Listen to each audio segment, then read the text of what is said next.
I stood at the podium with the microphone trembling between my fingers, the gold tassel of my borrowed cap tickling my cheek, my heart jackhammered against my chest, the banners fluttered above the courtyard, and every squeaky plastic chair creaked under the shifting weight of expectation. It was our matric graduation, a prickly summer afternoon thick with sweat, hope, and the sound of parents fussing over their phones. The program read, Farewell Reflections Sifo di Lamini. That was me. I cleared my throat, feeling the hush of hundreds of eyes on my blazer.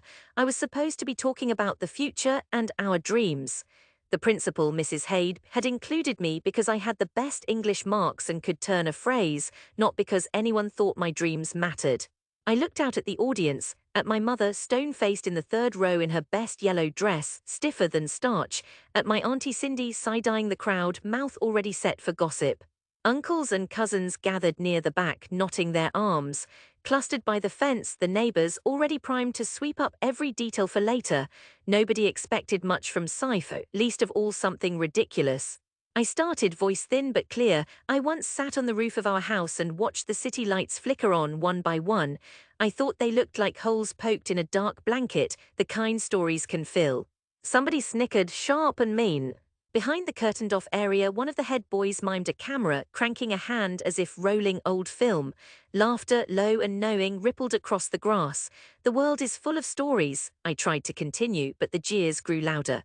A teacher hissed, let him finish, but no one listened. Auntie Cindy's voice, louder than anyone's, cut through the noise. He thinks he'll be famous for taking pictures. Who needs that in real life, Mara? Students cackled. Someone shouted, start with our toilets. Another, maybe Netflix wants a story about empty pockets. My mother wouldn't meet my eyes. The principal reached for the mic, lips pursed in apology. Thank you, Sifo. But I wasn't finished. I wanted to tell them that documentaries found meaning in shadows, that showing the truth mattered. Instead, the microphone was taken from me, and my last words died in my throat. Diplomas were handed out. Photos were taken with forced smiles. Backstage, my classmates swapped numbers, promising reunions everyone knew wouldn't happen. I lingered alone, backing slowly into the emptiness behind the school building, dust swirling around my shoes. When my mother found me, her face was set hard. Why do you do this to yourself, Sifo? Do you think stories put food in your mouth? No one survives with dreams. Look at me, nursery work is humble, but it is honest. My throat burned. I looked at her hands, cracked, weathered, nails bitten short. I wanted to say, but I have to try. Instead, I shrugged, and we walked home in silence, the shouts and laughter of celebration trailing behind us in the dark. After graduation, Johannesburg stretched before me, a city alive with dust, neon, hunger, and noise. Every morning, the minibus taxis rattled past shacks, churches with glossy billboards, and lines of people chasing morning shifts. My friends disappeared one by one, some to university, a few hustling jobs, most swept into the limbo of the city's endless waiting. My mother wanted me to take any job I could find, but I wanted film. Not the blockbuster kind, but the real kind, the kind that told the truths everyone ignored. I volunteered at a video rental store in Yeovil, swapping long shifts for armfuls of dusty VHS tapes. I watched everything. Old SABC documentaries, foreign imports, B-grade dramas, everything that made me feel the pulse of possibility. I started carrying my phone everywhere, recording snatches of voices, snickers of street vendors, and stories whispered into dust. At home, I built a little edit station from junked computers, flavored with the scent of soldering and sweaty resolve. Sometimes my mother hovered at my door, "You're turning into a ghost, boy. Why not apply at the markets?" But every story I found, every struggling shopkeeper, every choir practicing by candlelight felt urgent. I chased them through alleys and clinics, collecting tiny moments that mattered. Auntie Cindy came by often with her disapproval knotted around her like a headscarf. "Sifo, do you know what people say? That boy is lazy, always with his phone, he needs to grow up." Their words ate at me, drip by drip. Nobody in our family had ever done anything like this. Every time I dared mention my ambitions, film school, pitch sessions, working for SABC, my uncles would snort. Teal off, waving a camera, wasting time while we pay the rent." Eventually, I stopped talking about it. I became half invisible at family gatherings, lingering in kitchens where the slap of spatulas drowned the drone of mockery. The worst day came when my mother gave me the ultimatum. "Sifo, either you start paying towards this house or you find your own way. I can't carry you, and your calling doesn't put pap on this table." That was the first night I slept on a friend's couch in Hillbrow. Outside, the city moaned with sirens and car alarms. I lay with my knees tucked to my chest, wishing I could vanish. Grief looped in my mind, a low throb of loss, not just of my family, but the comfort of believing someone would back me no matter how foolish my dreams seemed. Yet in that murky flat I found clarity. If no one believed in me, I'd have to believe enough for both of us. It wasn't bravery or hope, but a kind of stubbornness. Each morning I sent emails to any documentary company listed online. I pestered local stations, offered to run coffee or hold cables. Most never replied. A few people laughed outright. A township boy with no film school. Dream smaller, broer, job after job, security guard, delivery boy, packer came and went. But at night I edited stories from the scraps I filmed, piecing together broken voices. I found kindred spirits in small, tight-knit crews hustling on borrowed cameras. We traded tips, shared bread, ranted about our setbacks, and celebrated tiny wins. A shot in good light, a story that made someone cry. A year passed. Then another. My friends drifted off, some lost to addiction, a cousin stabbed on the street, ambition beaten from all but a few. My mother sent fewer messages. Auntie Cindy spread word. Sipho is still playing pretend. At weddings, neighbors gossiped within earshot, savoring the tragedy of my wasted potential. Then something changed. A producer named Jonas at Josie Docs called me. I'd sent him a montage on xenophobia, a collage of interviews, protests, mothers searching for missing sons. He liked the hunger in your eye, he said. They needed an assistant for a new series on migration. I worked for next to nothing, eyes burning from 12-hour days. I held mics, edited late hours, took notes, fetched tea.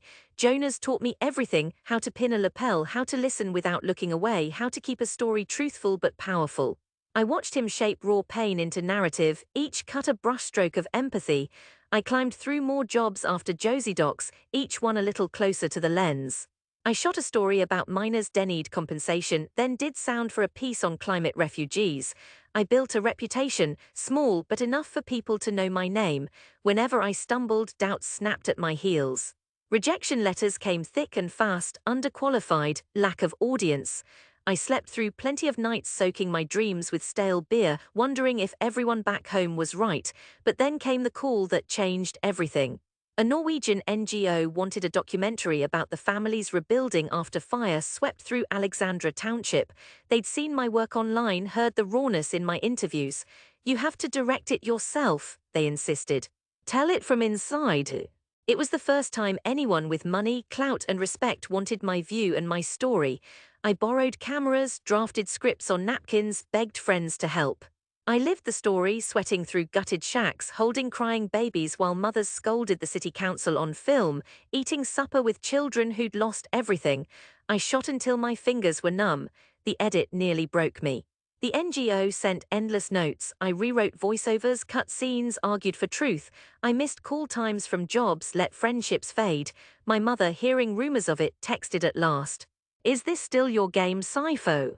I wanted her approval more than ever, but I couldn't find the words.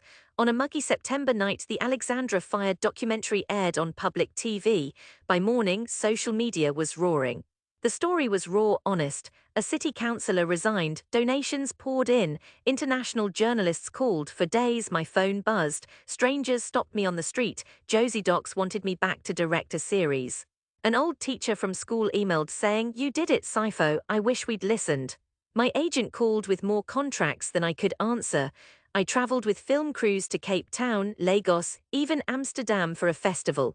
I shook hands with people who'd never even heard of Johannesburg's backstreets. After screenings, audiences queued to thank me for telling the truth. But the truest part of every success was how empty it felt at the end of the night.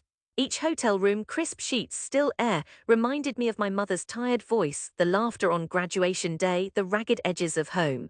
The invitation to return home came from an unlikely source, Auntie Cindy, who messaged me after seeing my name roll across a news ticker. "Sipho, come and speak at the church youth group, Mara. They need hope, and I am tired of your mother's silence." I hesitated for days. Did they really want my story, or just proof they could gossip about it later?